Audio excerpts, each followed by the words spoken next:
En mai, joue à ce qu'il te plaît et nous on a choisi de jouer cette semaine à Total War Warhammer et Overwatch. Et puis en prime, on vous parlera à la fin d'un petit jeu qui va arriver en version dématérialisée qui s'appelle Resident Evil Umbrella Corp.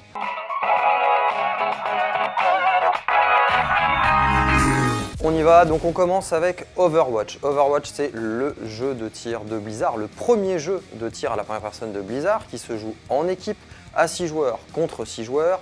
21 personnages disponibles, chacun ayant ses spécificités, ses pouvoirs, mais tous regroupés dans plusieurs types de personnages, tank, guerrier, soins, support, etc.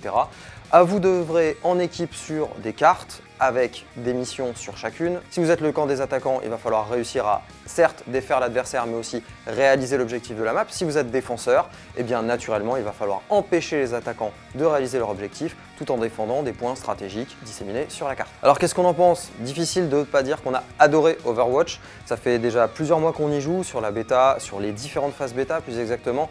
Les graphismes sont vraiment très beaux, la jouabilité est vraiment sympa, et à noter l'arrivée du mode compétitif pour les plus e-sporteurs d'entre vous à la fin du mois de juin.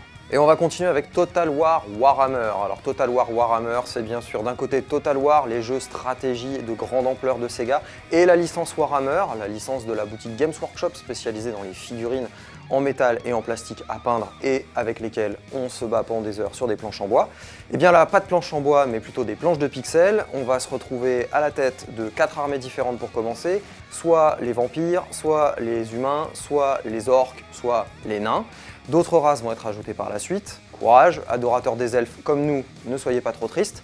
Alors le but, c'est simple, vous avez des unités, vous avez des pouvoirs, un commandant, et le but du jeu, c'est qu'il va falloir défaire l'armée adverse à grand renfort de sortilèges, de mouvements tactiques, mais aussi de pouvoirs magiques. Alors, est-ce qu'on aime, on n'aime pas? On aime, on est des grands adorateurs de Total War, des grands fans de Games Workshop, ça nous ramène à nos primes jeunesse, nos heures d'adolescents. Eh bien, on l'aime bien ce jeu, si ce n'est que malheureusement, depuis hier soir, on a quelques petits problèmes à se connecter sur Steam et on n'est pas les seuls, enfin en tout cas pour jouer au jeu, car les serveurs font un tout petit peu la grimace, il y a vraiment beaucoup de monde qui y joue. Petit bonus, là, pas de boîte à vous présenter, j'ai les mains vides, simplement vous parler de Resident Evil Umbrella Corp, donc l'un des prochains titres de Capcom, qu'on a pu prendre en main ce matin sur un mode de jeu très particulier. Alors on rappelle très clairement ce que c'est. Ça fait pas appel à beaucoup de matière grise, mais en tout cas on mange du zombie.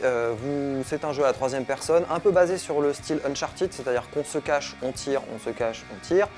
Et puis on dégomme du zombie. Le mode qu'on a essayé ce matin est basé sur la rapidité, c'est timé, il faut survivre et tuer un maximum de zombies.